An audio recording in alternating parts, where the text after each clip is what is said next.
మళ్ళీ ఒకసారి చూద్దాం.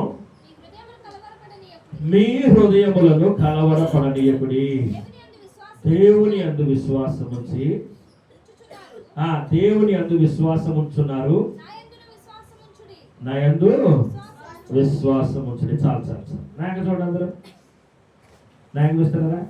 దేవునికి స్తోత్రం. 2025 సంవత్సరంలో అనేక సార్లు మన హృదయము కలవరపడింది. ప్రభు నీతో చక్కగా ఈ మధ్యాహ్న సమయంలో నిన్నే ప్రేమించి ఈ వర్తమానం నీకు వినపడుతుందంటే, నీ చెవికి నీ హృదయానికి ఇది తాకుతుందంటే దేవుడు నీతో మాట్లాడుచున్న మాట ఏంటంటే, ఇప్పుడు వరకు నువ్వు అనేక సందర్భాల్లో నీ హృదయాన్ని కలవరపరుచుకున్నావు, నీ దేవుడిని నమ్ముతున్నావు. అయితే ప్రభు ఏమంటే నన్ను నమ్ము అన్నాడు, నా యందు విశ్వాసం ఉంచు అన్నాడు.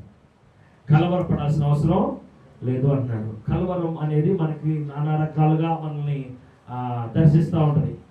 ఈ భౌతికంగా మనం జీవిస్తుండగా అది ఆర్థికంగా, ఆత్మీయంగా, ఆరోగ్యపరంగా, కుటుంబ పరంగా ఎన్నో సమస్యలని, శోధనలు మన ముందుకు తీసుకొచ్చి ఆ కలవరంతో మనల్ని ఆందోళనలోకి తీసుకెళ్ళిపోయి దేవునికి దూరస్తులు చేయాలని, మనల్ని బలహీనం చేయాలని ఈ విధంగా అపవాది మన మీద అనేక తంత్రాలని వినియోగిస్తూ ఉంటాడు. కనుక మరి మన పితరులైన వారి జీవన విధానంలో, మన ముందు తరం వారు దేవునికి ఇష్టలుగా బ్రతికిన వారు, వారి జీవన విధానంలో వారికి ఎదురైన శోధనలు, ఎరుకులు, ఇబ్బందులను వారు ఏ విధంగా అధిగమించారో మనం నేర్చుకుందాం. ఈ మధ్యాహ్న సమయంలో నేను ఒక మాట చెప్పాలనుకుంటున్నాను.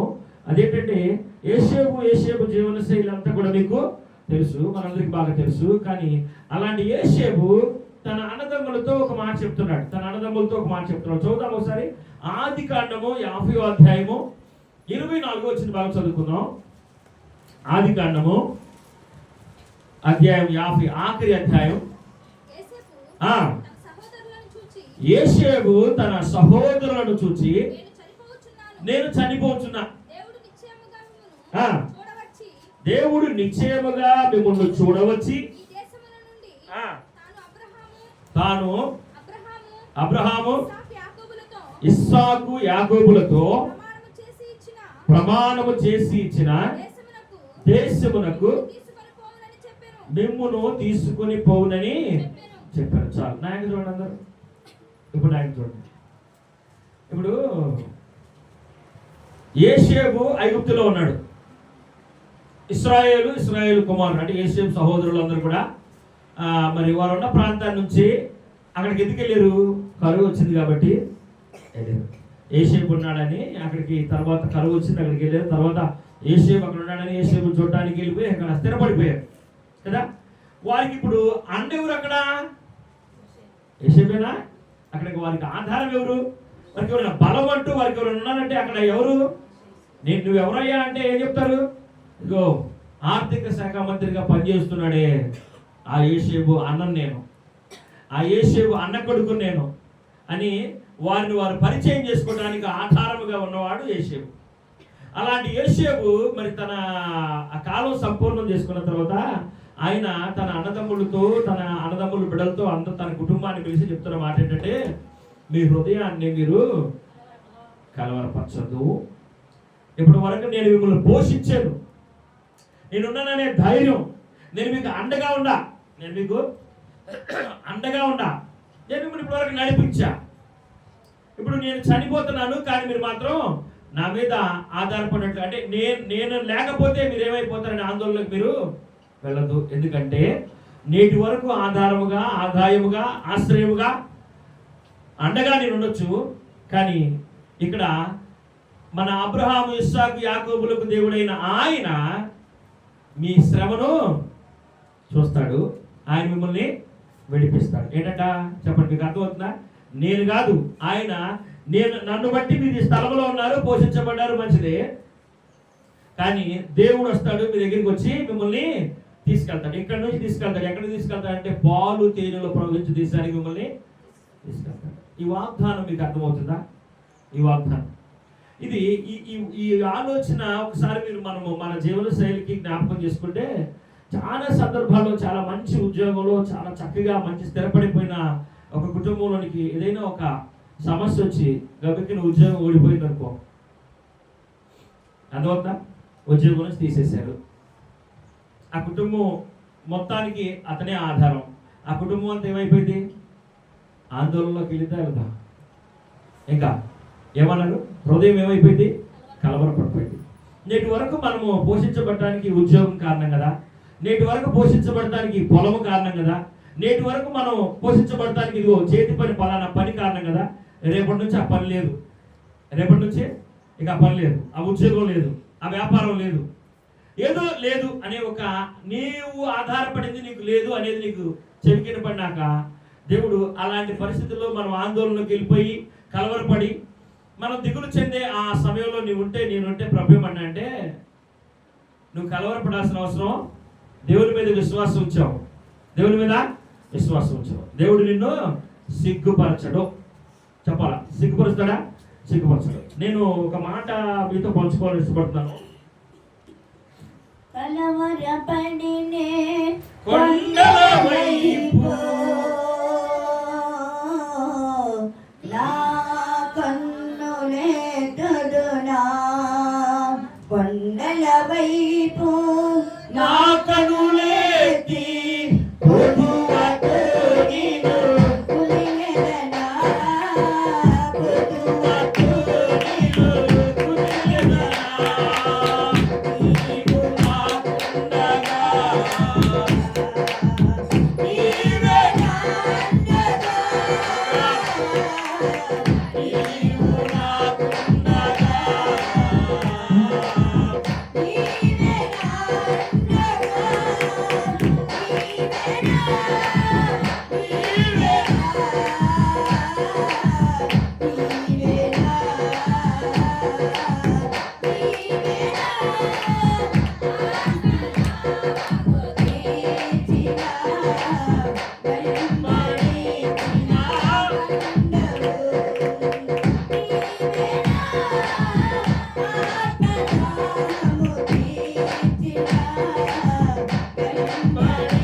నా జీవితంలో నేను నా అనుభవంలో నేర్చుకున్నది ఏంటంటే, మా నాన్న తన జీవితంలో ఆధారంగా ఉన్న ఏది కోల్పోయినా కానీ అసలు ఆయన కలవరం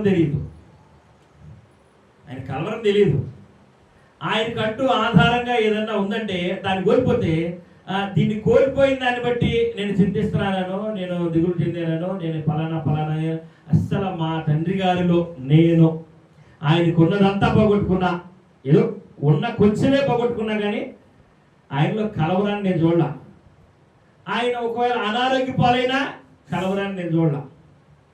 నేనేంటి, నా పిల్లలేంటి, నా పిల్లల భవిష్యత్తు ఏంటి అనేది మా నాన్నలో నేను కలవరాన్ని చూడలా.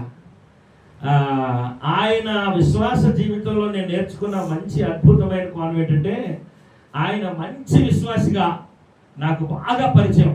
ఎలా అంటే, ఆయనకి తన ఆధారమైన దాన్ని కోల్పోయినా కానీ అసలు ఎక్కడ కూడా ప్రాణం పోయేంత వరకు కూడా యేసువంత కూడా అది నాకు ఆధారం అని చెప్పాలి. నాకు ఆధారం నా దేవుడే అన్నాడు. చప్పుడు తినబడతాం. హల్లెలూయా.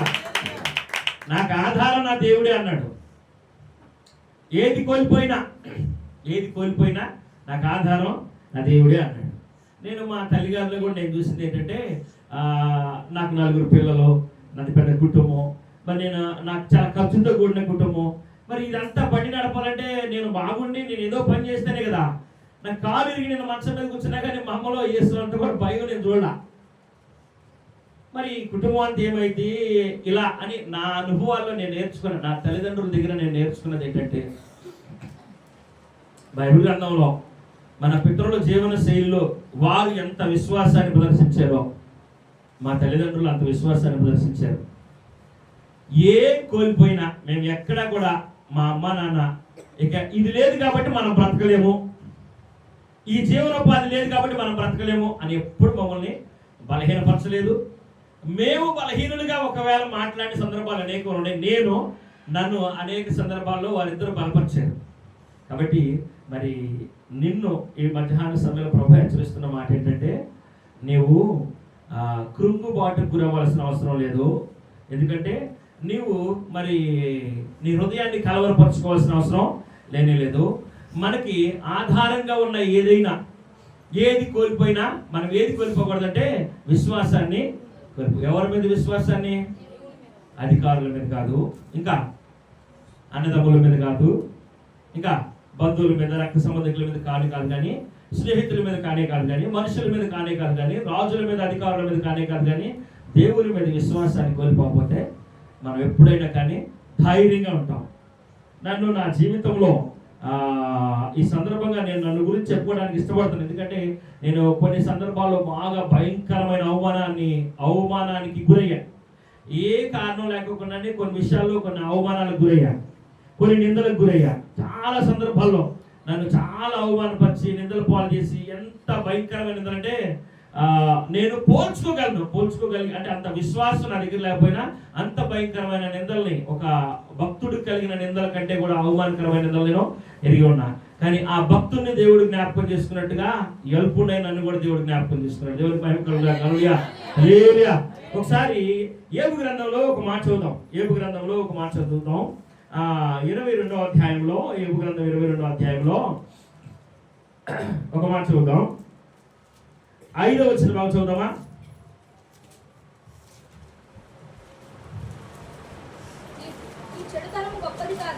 నీ చెడుతనము గొప్పది కాదా? నీ దోషములు మితిలేనివి కావా? ఏమీ ఇయ్యకే నీ సోదరుల యొద్ద నీవు తాకట్టు పుచ్చుకొంటివి.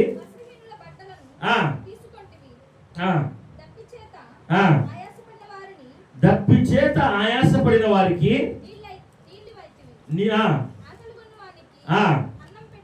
దేవునికి స్తోత్రం. హల్లెలూయా. ఇంత దుర్మార్గుడు విందయ్యా.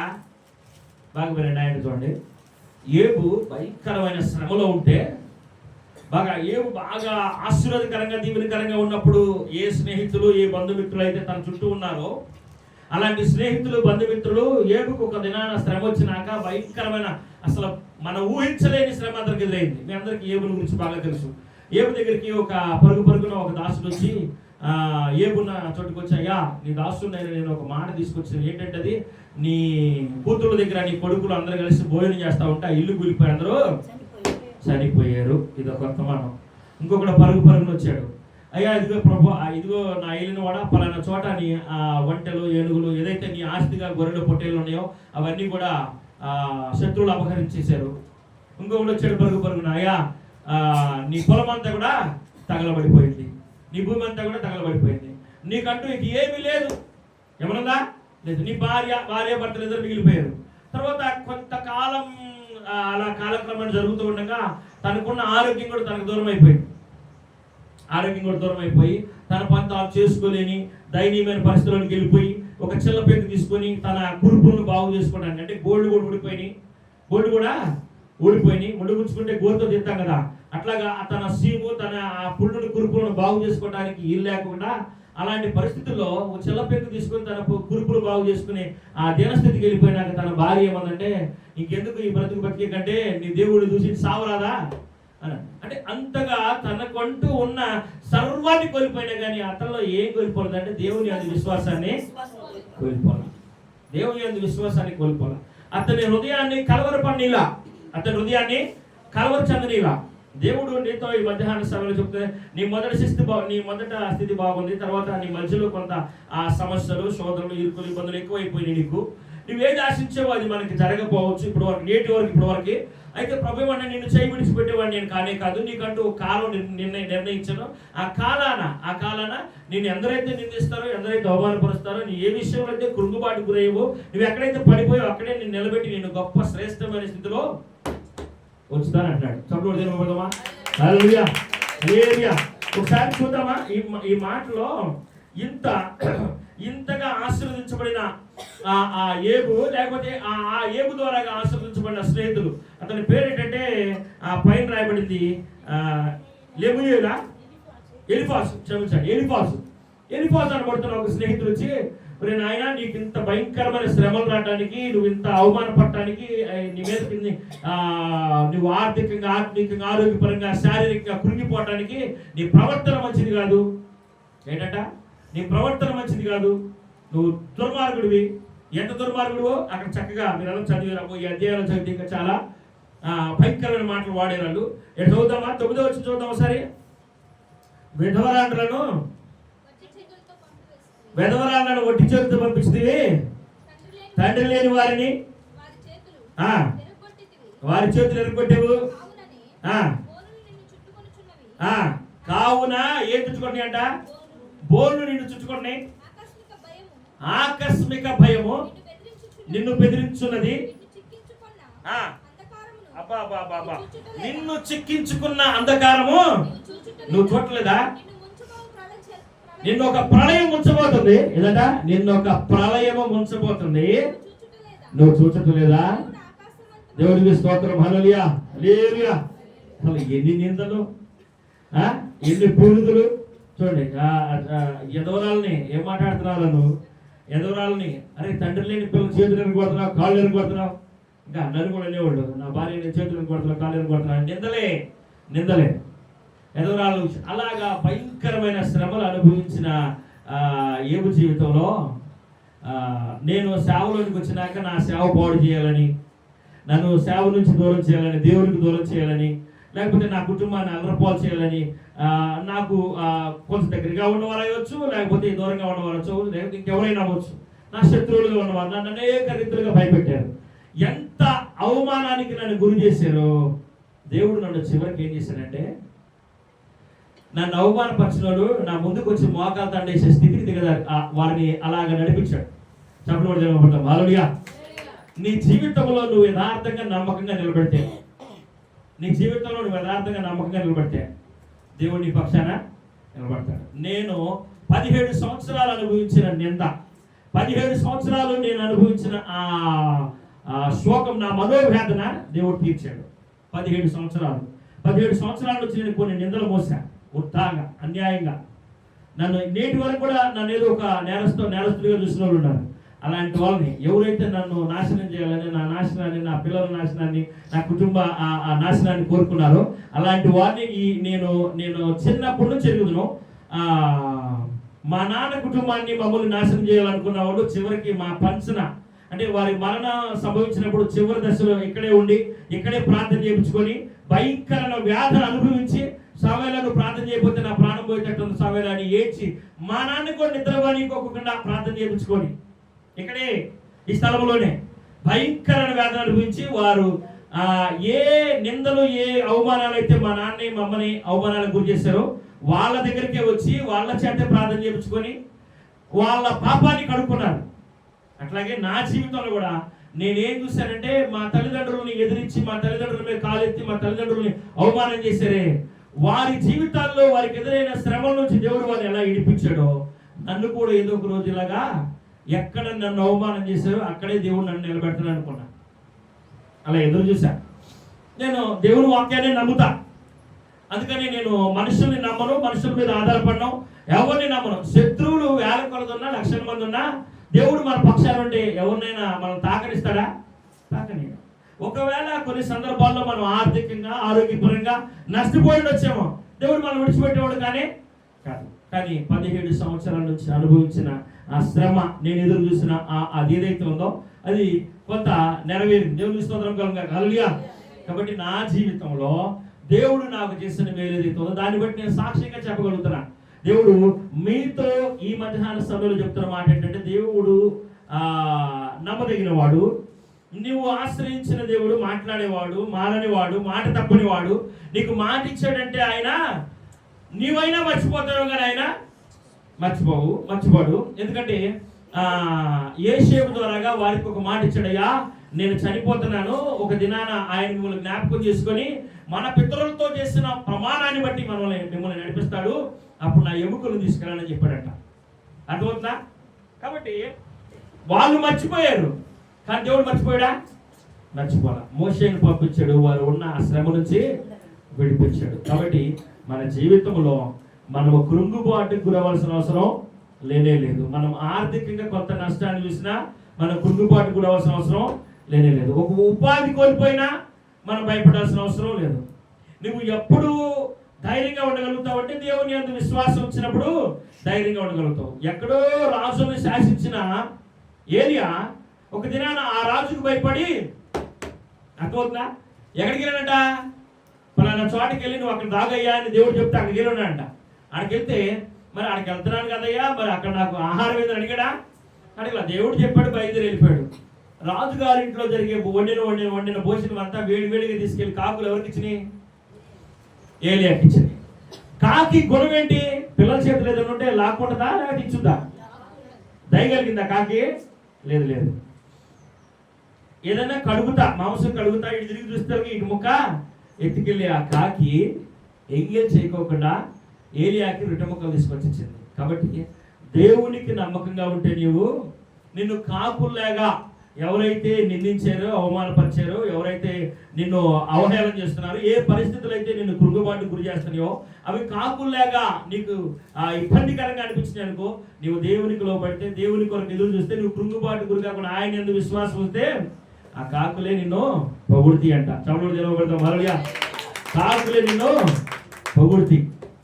కాబట్టి ఈ మధ్యాహ్న సమయంలో యోబు తన జీవితంలో ఎంత భయంకరమైన వ్యాధిని అనుభవించాడో, అంత వ్యాధిని అనుభవించిన యోబు జీవితంలో అంత భయంకరమైన ఎంత వేదన, బిడ్డలు కుటుంబం అంతా నిర్మూలం అయిపోయింది, బంధువులు కూడా దూరం అయిపోయారు, స్నేహితులు దూరం అయిపోయారు. ఆ స్నేహితులు ఓదార్చడానికి వచ్చిన వాళ్ళు ఏమన్నారు? ఓదార్చడానికి రోగిగా ఉన్నప్పుడు వెళ్తే ఏమంటాడు? ఏదన్నా రొట్టె ముక్కో లేదో ఇవ్వగలిగింది ఇచ్చి జాగ్రత్తగా ఉండని వచ్చేస్తారు, అంతే కదా. ఈ వచ్చిన వాళ్ళు ఎంత తెలుసా? పుండు మీద కారం చల్లుతారే, పుండు మీద కారం చల్లరు, అలా కారం చల్లారంట. భయంకరమైన మాటలు. మరి ఎంతగా దేవుడిని ఆశ్రయించాడు, ఎంతగా నీ వైభవం ఒకప్పుడు చూసామో అలాంటి వైభవాన్ని చూసిన నీ స్థితి ఈరోజు ఇంతగా దిగజారిపోయిందంటే నీ ప్రవర్తన మంచిదైతేనే కదరా, నువ్వు మంచోడు అయితేనే కదా, నువ్వు చేసే పనులు మంచి అయితేనే కదా. ఎలా అడిగారంట, అరే యదవరాలని నువ్వేం చేసావురా, యదవరాలని ఎంత ఏడిపించావురా, తండ్రి లేని వారిని ఎంత ఏడిపించావురా, నీ అన్నదమ్ములను ఎంత ఏడిపించావురా, నీ అక్క చెల్లెలను ఎంత ఏడిపించావురా, ఇలా చెప్పారంట. అలా చెప్పిన వారికి దేవుడు చక్కగా బుద్ధి చెప్పే సమయం ఆసన్నమైంది. బుద్ధి చెప్పాడు, చెప్పలేదా? చెప్పాడు. ఏ విధంగా బుద్ధి చెప్పాడు తెలుసా? చివరికి ఎవరైతే నిందించారో వారి కొరకు ఎవరు ప్రార్థన చేయాల్సిన అవసరం వచ్చింది? ఏవే ప్రార్థన చేయాల్సిన అవసరం వచ్చింది? ఒక పాస్టరా, మరొక సేవకుడా ఇలా నిందించిన వాళ్ళని దేవుడు ఏం చేస్తాడంటే కిర్ర తిప్పి నేలకేసి కొట్టి తీసుకొస్తాడు. అర్థమవుతుందా? ఆమె ఒక విశ్వాస, ఆమె విశ్వాస అయితే ఆమెకి ఈ మేలు ఎందుకు జరగదు, ఈ దీవెన ఎందుకు రాదు, ఈ కర్మ ఏంటి, ఇదంతా అన్న వాళ్ళని నువ్వు విశ్వాసగా, నువ్వు నమ్మకంగా ఉంటే ఎవరైతే నిందించారో గిర్ర తిప్పి నేలకేసి కొట్టి, అమ్మ ప్రార్థనకి వెళ్తున్నావుగా, నా కోసం కొంచెం ప్రార్థన చేయవా, నా కోసం కొంచెం ప్రార్థన చేయవా, ఇలా అడిగే పరిస్థితులు దేవుడు తీసుకొస్తాడు. ఎప్పుడు చెప్పాలా? దేవునికి నమ్మకంగా ఉన్నప్పుడు, అంతవరకు మన యొక్క నిరీక్షణని కాపాడుకున్నప్పుడు. కాబట్టి మీ జీవితంలో మీరు జ్ఞాపకం చేసుకోనండి, మీరు దేవుడి మధ్యాహ్న సమయంలో నీకు ఇస్తున్న మాట, ఈ 2025 సంవత్సరంలో దేవుడు నీకు చేస్తున్న ఒక గొప్ప వాగ్దానం ఏంటంటే, మరి ఒక అద్భుతమైన వాగ్దానం ఏంటంటే, నేటి వరకు దేవుడు నిన్ను ఎంతో పోషించాడు, ఎంతో సంరక్షించాడు. ఎన్నో విషయాల్లో నువ్వు అడిగిన వాటికంటే కూడా ఇంకా అడగని అనేకమైన మేలుతో నింపిన ఆయన మరి ఈ సమయంలో నేను ఇంకనూ బలపరచాలని, నేను ఇంకనూ ఆదరించాలని, నేను ఇంకనూ ఆశీర్వదించాలని దేవుడితో మాట్లాడుతున్న శ్రేష్టమైన మాట ఏంటంటే, దేవుడి కొరకు విశ్వాసం కలిగి ఉంటే నీ హృదయాన్ని కలవరపరచాల్సిన అవసరం లేదు. దేవుడు చక్కగా యోహాను రాసిన యోహాను సువార్తలో చక్కగా మాట చెప్తున్నాడు. ఆ 14వ అధ్యాయం 1వ వచనం ఏమన్నాడంటే, కలవరపడివ్వకండి. ఏం చేయాలా? నేను హృదయాన్ని కలవరపరచాల్సిన అవసరం లేదు, ఎందుకంటే నేను నా తండ్రి దగ్గర అనేక నివాసములు కలవు, ఇంకా ఒకవేళ ఆ నివాసాలు ఇంకా చాలకపోతే ఇంకా నివాసాలు నేను సిద్ధపరుస్తా. అర్థమవుతా? నీ నివాసం కోల్పోయేవనో, నీ ఉపాధి కోల్పోయేవనో, నీ ఉద్యోగం కోల్పోయేవనో, నీ వ్యాపారం కోల్పోయేవనో, లేకపోతే నువ్వు వ్యవసాయం కోల్పోయేవనో, నీ చేతి పని కోల్పోయేవనో భయపడాల్సిన అవసరం లేదు. ఒకసారి మా మేనల్ ఒక ఆయన వచ్చి, అమ్మమ్మ ఇట్లా ఈ ఉద్యోగం ఒకటి తేడా పడిపోయింది అమ్మ అంటే మమ్మల్ని ఒక ద్వారం మూయబడితే 7 ద్వారాలు తెరుస్తాడు అని చెప్పిందంట. పదాకలు వచ్చి అమ్మమ్మ నువ్వు ఒక ద్వారం మూయబడితే 7 ద్వారాలు తెరుస్తాడని చెప్పావు, నేను నమ్మాను. దేవుడు చూడు ఇప్పుడు ఈ రోజు నన్ను ఎంతగా ఆశీర్వదించాడని చెప్తాడు. కాబట్టి నీ జీవితంలో ఏదైనా ఒక ఇబ్బందిని అంటే ఒక ద్వారం మూయబడితే, నిన్ను పోషించే ఒక ద్వారం మూయబడితే అనేక ద్వారాలు దేవుడు తెరిచేవాడు. కాబట్టి దేవుడు నీకు ఇస్తున్న మాట ఏంటంటే ఈ మధ్యాహ్న సమయంలో ఆయన ఇచ్చిన భరోసా ఏంటంటే నువ్వు ఆయన యందు విశ్వాసం ఉంచితే, ఏమైనా విశ్వాసం ఆయన చెప్తున్నాడు అక్కడ, నేను ఉదయాన్ని అసలు కలవరపరచాల్సిన అవసరం లేదు. ఏబుని ఇక లేదు, ఇక అంతా మృత్యువే అనుకున్న ఏబుని నేను నిలబెట్టి నేటి వరకు ప్రపంచానికి సాక్షిగా ఉంచా. అలాంటిది నిన్ను నేను లేపలేనా? అర్థమవుతుందా? నాకు ఏదైనా అసాధ్యమైంది ఏమైనా కలదా? ఒకవేళ నీ కుటుంబాన్ని గుర్తు చూసి చాలామంది నువ్వు పడిపోయేవాను, లేకపోతే నీ కుటుంబంలో కొంతమంది పడిపోయేవారనో భయంకరంగా వారు నిందించవచ్చు, అవమానపరచవచ్చు, హేళి చేయొచ్చు, గోల చేయొచ్చు, లేకపోతే లెక్కలో లేని వ్యక్తిగా నిన్ను చూడొచ్చు.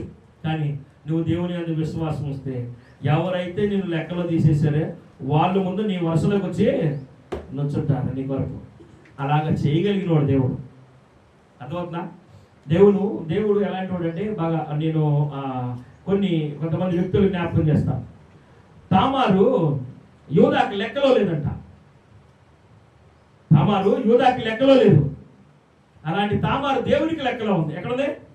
దేవునికి లెక్కలో ఉంది. దేవుని యందు విశ్వాసం ఉంచింది. ఆమె ప్రభువారి వంశావళిలో చేరింది. రూతు లెక్కలో లేనిది. లెక్కలో ఉందా? ఎడవరాలు లెక్కలో ఉందా? లేదు కదా. అలాంటి రూతును దేవుడు ఏం చేశాడు? ఆ వంశవరిలో చేర్చాడు.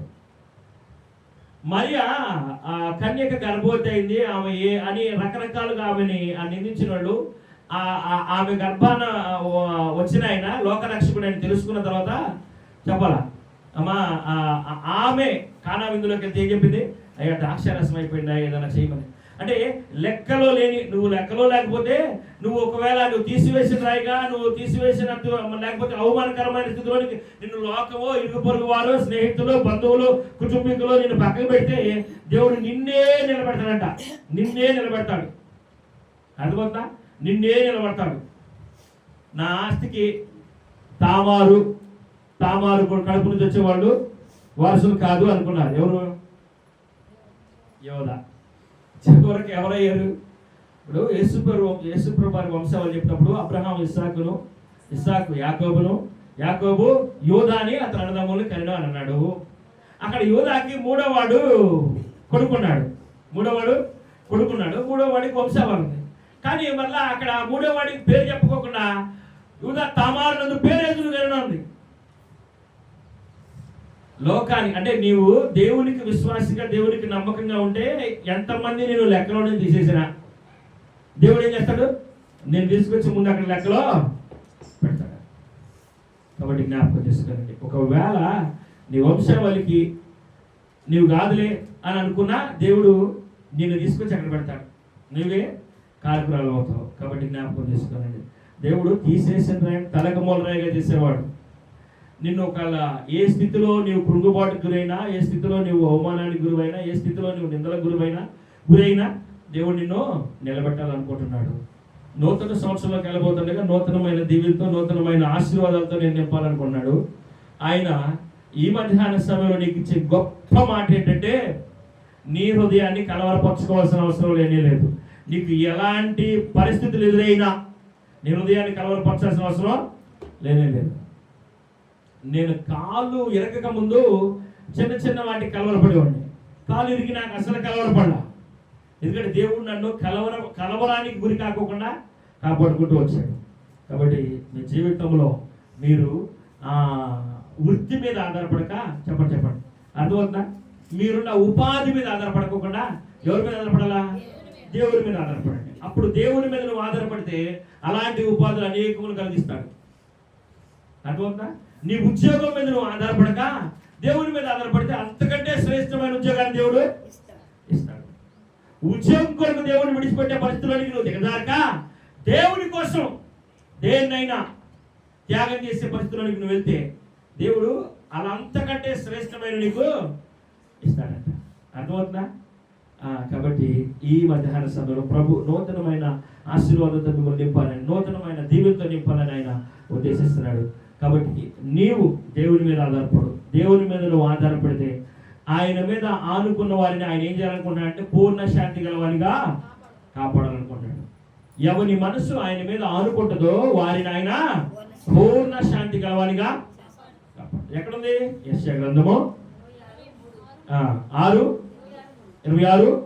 కాబట్టి జ్ఞాపకం చేసుకోండి. నీవు ఆయన మీద ఆనుకుంటే నిన్ను పూర్ణ శాంతి గలవారిగా కాపాడతాడు. ఒకవేళ నీ కుమారులు కుమార్తెల్లో ఒకవేళ ఏదైనా నువ్వేదైనా అసంతృప్తిగా ఉంటే వారి జీవన శైలిని బట్టి నువ్వు దేవుని మీద ఆధారపడితే నువ్వు అసంతృప్తి పడాల్సిన అవసరం లేదు. వారిని ఏదో ఒక స్థితిలోనికి నడిపించాలని, వారికి ఏదో మేలు జరిగితే బాగుండని నీవు నీ హృదయంలో ఆశించే కంటే కూడా ప్రభు దగ్గర విచారం చేస్తే ఇంకా శ్రేష్టమైన స్థితిలోనికి అయినా నడిపిస్తాడు. కాబట్టి గుర్తుపెట్టుకోండి, మనము దేవునికి నమ్మకంగా ఉంటే మనల్ని ఏ స్థితిలోనికి నడిపిస్తారంటే, వాళ్ళు మర్చిపోయారు యోసేపు వారికి చేసిన ప్రమాణం వారు మర్చిపోయారు, కానీ దేవుడు జ్ఞాపకం చేసుకున్నాడు. తర్వాత మోషేని పంపించి వారిని విడిపించాడు. వారు కూడా సంఖ్యల్లో ఉన్నారా లేదా? ఐగుప్తు సంఖ్యల నుంచి నేను విడిపించానన్నాడు ఆయన, విడిపించాడు కదా. కాబట్టి నీవు కూడా ఏ సంఖ్యలలో ఉన్నా, నీ కుటుంబం ఏ సంఖ్యలలో ఉన్నా, నీ కుటుంబం ఏ నిందల ఫలంలో ఉన్నా, వాటన్నిటిలో నుంచి విడిపించి మరలా ఆయన పాలు తేనెలు ప్రవహించే దేశానికి, వాగ్దాన దేశానికి మిమ్మల్ని నడిపించును గాక. ఆశీర్వాదకరమైన జీవితాన్ని మీకు అనుగ్రహించును గాక. దీవెనకరమైన స్థితిలో మిమ్మల్ని నడిపించును గాక. మీ పిల్లలను నేను పోషించదని అంటున్నాడు. కనుక మనకి ఆధారంగా ఉన్న వృత్తుల మీద, ఉపాధుల మీద గాక, మనుషుల మీద, అధికారుల మీద గాక, దేవుని మీద ఆనుకునే వారిగా ప్రభు మనల్ని బలపరచును గాక. దేవుడి వాక్యం దీవించి ఆశీర్వదించు గాక. తల వచ్చి కొద్దిగా ప్రార్థన చేసుకున్నాం.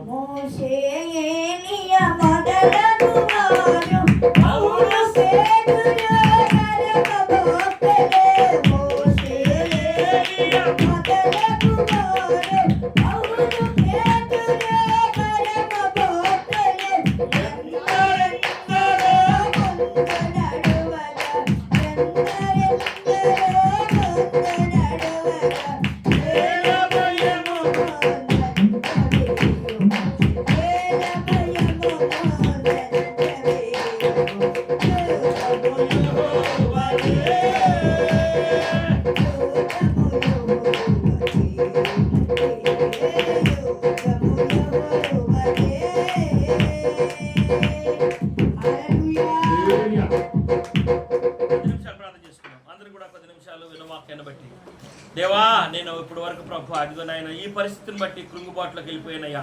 అయ్యా, ఈ పరిస్థితిని బట్టి ప్రభు నా హృదయాన్ని కలవరపరుచుకుంటున్నానయ్యా. అయ్యా, నా హృదయాన్ని కలవరపరచును ఎక్కువమని నీవు నాతో మాట్లాడినందుకు నీకు వందనాలు ప్రభు అని ప్రతి ఒక్కరు కూడా ప్రార్థన చేద్దాం. నూతన సంవత్సరంలోకి వెళ్ళిపోతున్నాం. మనము నూతనమైన దీవెనలతో ఆయన నింపాలనుకుంటాడు, నూతనమైన తలపులతో ఆయన నింపాలనుకుంటాడు.